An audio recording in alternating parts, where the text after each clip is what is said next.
বন্ধুরা, বর্ষায় কি তোমাদের বাগানের অপরাজিতা গাছে ফুলের সংখ্যা ধীরে ধীরে কমে আসতে শুরু করেছে? বাগানের অপরাজিতা গাছগুলোতে যদিও বা ফুল ফুটছে, সেই ফুলের সাইজ কি অনেকটা ছোট আকৃতির হয়ে যাচ্ছে? গাছের পাতা কি ধীরে ধীরে ফ্যাকাশে হলুদ বর্ণের ধারণ করছে?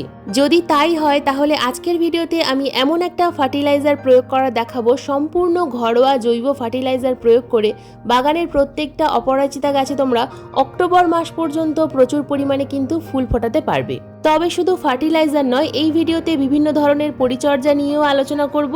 অপরাজিতা গাছের পাতা কেন হলুদ হয়ে যায়, গাছে কেন ফুলের সংখ্যা কমে আসতে শুরু করে, ফুলের সাইজ কেন ধীরে ধীরে ছোট হয়ে যায়, এই সমস্ত সমস্যার সমাধান নিয়ে আলোচনা করব। তাই আজকের ভিডিওটা মনোযোগ দিয়ে দেখতে থাকো বন্ধুরা, একটু স্কিপ করে দেখো না, স্কিপ করে দেখলে কিন্তু অনেক কিছুই মিস করে ফেলবে। নমস্কার, আমি লাবণী, আমার বাগানে তোমাদের সবাইকে জানাই স্বাগত। বন্ধুরা, অপরাজিতা হলো একটি গ্রীষ্মকালীন এবং বর্ষাকালীন ফুলের গাছ। অপরাজিতা গাছ থেকে বর্ষাকালে প্রচুর পরিমাণে ফুল পেতে গেলে প্রথমেই আমাদেরকে অপরাজিতা গাছের চারা প্রতিস্থাপন করতে হবে। অপরাজিতা গাছের চারা প্রতিস্থাপন করার এটাই হলো আদর্শ সময়। তোমরা এই সময় নার্সারি থেকে অপরাজিতা গাছের চারা কিনে এনে প্রতিস্থাপন করতে পারো, অথবা এই সময় তোমরা ডাল থেকে চারা তৈরি করতে পারো। সামনেই দেখতে পাচ্ছ বিভিন্ন ধরনের গাছের ডাল থেকে আমি কিন্তু চারা তৈরি করেছি। তো এখানে তার মধ্যে অপরাজিতা গাছের ডালও প্রতিস্থাপন করেছিলাম, শুধুমাত্র বালির মধ্যে। তো কিভাবে এগুলো করেছিলাম তা নিয়ে কিন্তু আমার চ্যানেলে অলরেডি ভিডিও দেওয়া আছে। তো সেই ভিডিওর লিঙ্ক আমি ডেসক্রিপশন বক্সে দিয়ে দেবো অথবা আই বাটনে দিয়ে দেবো, তোমরা চাইলে দেখে নিয়ে এখনো পর্যন্ত কিন্তু সময় আছে, এই সম্পূর্ণ বর্ষাকাল তোমরা যে কোনো গাছের ডাল থেকে চারা তৈরি করতে পারবে।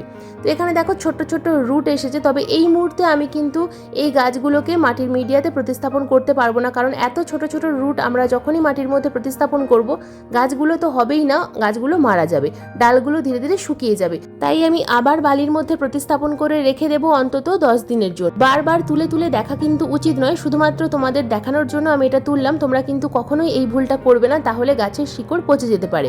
তো বীজ থেকেও তোমরা কিন্তু চারা তৈরি করতে পারো। আমার দেখো বীজ পড়ে বিভিন্ন গাছের টবে নতুন নতুন ছোট ছোট চারা তৈরি হয়ে গেছে। নয়নতারা গাছের টবেও এরকম অপরাজিতা গাছের চারা তৈরি হয়ে গেছে। তো এই চারাটা তুলে যদি আমি এই মুহূর্তে প্রতিস্থাপন করে দিই, তাহলে খুব সুন্দর কিন্তু নতুন নতুন চারা তৈরি হয়ে যাবে। আর এই চারাগুলো যদি তোমরা খুব ভালোভাবে যত্ন করতে পারো, তাহলে এই বর্ষায় প্রচুর পরিমাণে ফুলও দেবে এই গাছগুলো থেকে। বন্ধুরা, এবার আসি পয়েন্ট নাম্বার 2।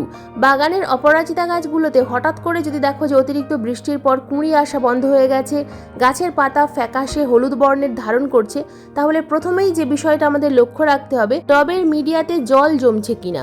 অতিরিক্ত বৃষ্টিতে যদি টবের ড্রেনেজ সিস্টেম ঠিক না থাকে, তাহলে কিন্তু টবের মিডিয়াতে জল জমবে এবং টবের মিডিয়াতে জল জমার কারণে গাছের পাতাগুলো হলুদ হয়ে যেতে শুরু করবে। 2 নম্বর যে বিষয়টা লক্ষ্য রাখতে হবে, টবের মিডিয়াতে জল আমরা বৃষ্টি হয়ে যাওয়ার পর কতদিন পর্যন্ত বন্ধ রেখেছি।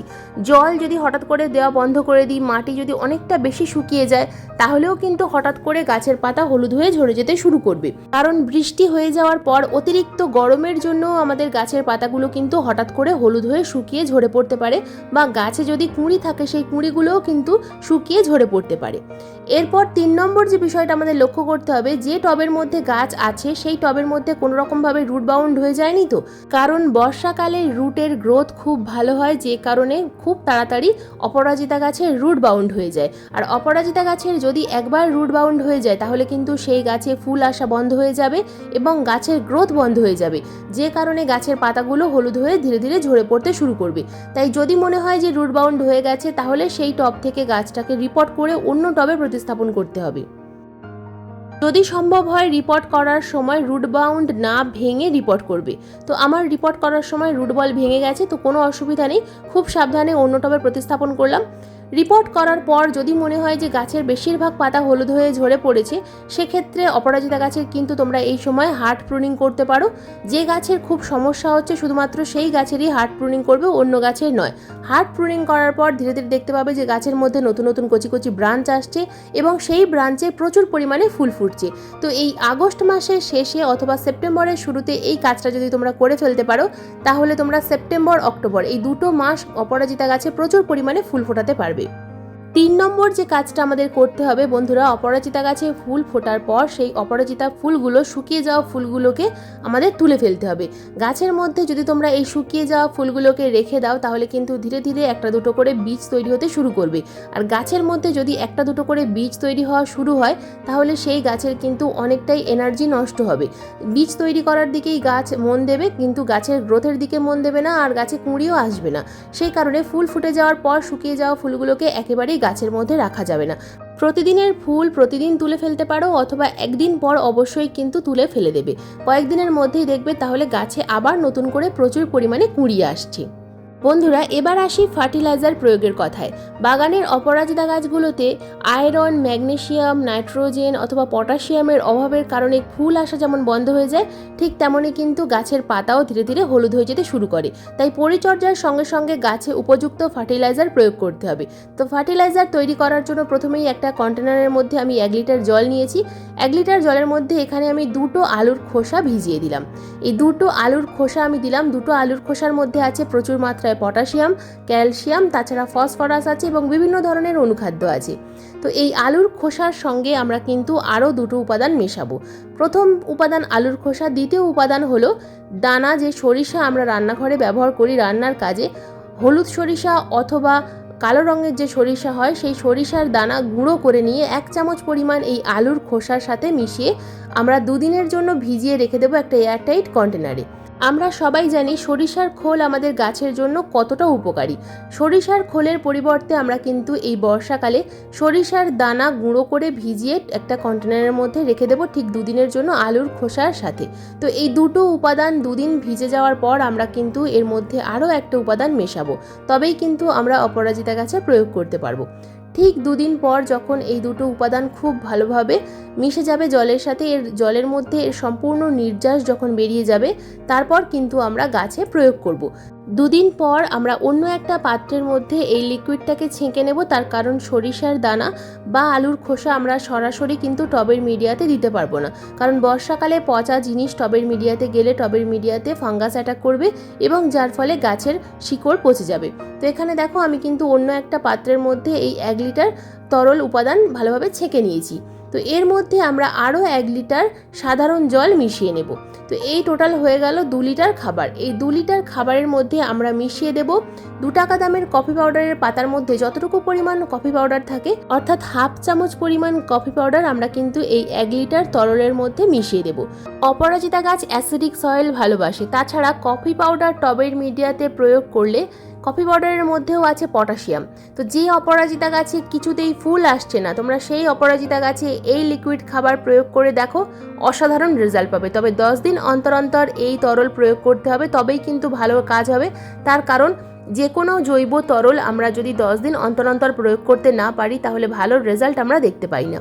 তো এই তরল প্রয়োগ করার আগে আমাদের প্রথমে টবের মিডিয়াটা হালকা করে ঘষে নিতে হবে। মিডিয়া যদি ভেজা থাকে সেক্ষেত্রে প্রথমে 2-1 দিন শেডের মধ্যে গাছ রেখে দেবে। মিডিয়া হালকা শুকিয়ে গেলে তারপর টবের মিডিয়া হালকা করে ঘষে দিতে হবে। অতিরিক্ত খোসার প্রয়োজন নেই, অতিরিক্ত মাটি খুঁজতে গেলে শিকড় ছিঁড়ে যেতে পারে, তাই শুধুমাত্র উপরের দিকে টপ সয়েলটাকে আমরা ঘষে দেব, কারণ অতিরিক্ত কম্প্যাক্ট মাটিতে গাছের শিকড়ের ভালো বৃদ্ধি হয় না এবং গাছের গ্রোথ ভালো হয় না। তাই নিড়ানির সাহায্যে খুব সাবধানে আমরা সামান্য পরিমাণ মিডিয়া ঘষে দেওয়ার পর এই মিডিয়াতে আমরা প্রথম উপাদান যেটা প্রয়োগ করব সেটা হলো 1 বছরের পুরনো গোবর সার।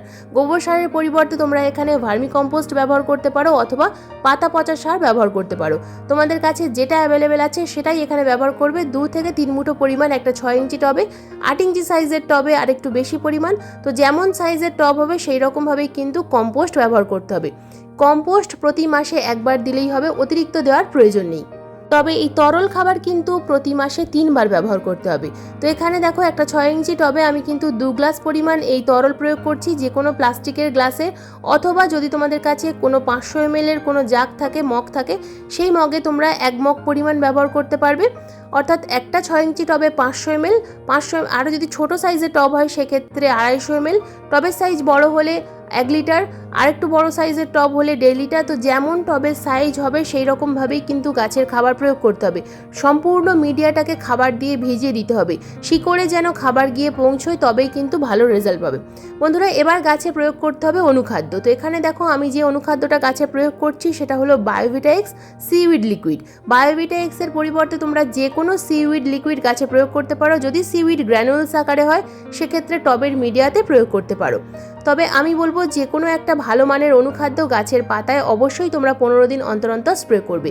সিউইড যে প্রয়োগ করতে হবে শুধুমাত্র তা নয়, অনুখাদ্য হিসাবে তোমরা অ্যাগ্রোমিন ম্যাক্স, অ্যাগ্রোমিন গোল্ড, মোমোমিন, প্ল্যানোফিক্স, বুস্টার 2 যে কোনো অনুখাদ্য গাছের পাতায় স্প্রে করতে পারো। এগুলো স্প্রে করার ফলে গাছে যদি কোনো রকমভাবে কুঁড়ি এসে থাকে, যদি কুঁড়ি হঠাৎ করে হলুদ হয়ে ঝরে যেতে থাকে, তাহলে সেগুলোও ঠিক হবে। আর আমি যে বায়োভিটা এক্স দেওয়ার কথা বলছি, এটা গাছে স্প্রে করলে গাছের পাতা সবুজ হবে এবং তার সাথে সাথে গাছে প্রচুর পরিমাণে কুঁড়ি আসবে। অনুখাদ্য প্রয়োগ করার পাশাপাশি গাছের পাতায় কিন্তু যে কোনো একটা ভালো মানের পেস্টিসাইড স্প্রে করবে। তবে আমি বলবো যদি অপরাজিতা গাছে তোমরা কাকা পেস্টিসাইড 10 দিন অন্তর অন্তর গাছের পাতায় স্প্রে করতে পারো, তাহলে পাতা কোঁকড়ানোর সমস্যা একেবারেই ঠিক হয়ে যাবে। ভিডিও শুরু থেকে শেষ পর্যন্ত যে পয়েন্টগুলো বললাম, যে পরিচর্যার কথা বললাম, এগুলো যদি তোমরা ঠিক সময় মতো প্রত্যেকটা কাজ করতে পারো, তাহলে বাগানের প্রত্যেকটা অপরাজিতা গাছ অগণিত ফুলে ভরে যাবে। বন্ধুরা, এই ছিল আজকের আমার অপরাজিতা গাছের পরিচর্যার ভিডিও। আজকের ভিডিও তোমাদের কেমন লাগলো অবশ্যই কিন্তু কমেন্ট করে জানাবে। ভিডিও ভালো লাগলে একটা লাইক করো, শেয়ার করো, হাইপ করো। চ্যানেলে যদি নতুন বন্ধু হয়ে থাকো চ্যানেলটাকে সাবস্ক্রাইব করে পাশে বেল আইকনটা প্রেস করে দিও এরকম নিত্য নতুন বাগান সংক্রান্ত ভিডিও দেখার জন্য। কারণ এই ধরনের নিত্য নতুন বাগান সংক্রান্ত ভিডিও প্রতিদিন ঠিক সন্ধ্যা 6টার সময় আপলোড করি। ভিডিও আপলোড করার সঙ্গে সঙ্গে যখনই ভিডিও লাইভ হবে তোমাদের মোবাইল স্ক্রিনে অথবা কম্পিউটার স্ক্রিনে ভিডিও নোটিফিকেশন পৌঁছে যাবে। বন্ধুরা, আজকের ভিডিওটা সম্পূর্ণ মনোযোগ দিয়ে দেখার জন্য তোমাদের সবাইকে জানাই অসংখ্য অসংখ্য ধন্যবাদ।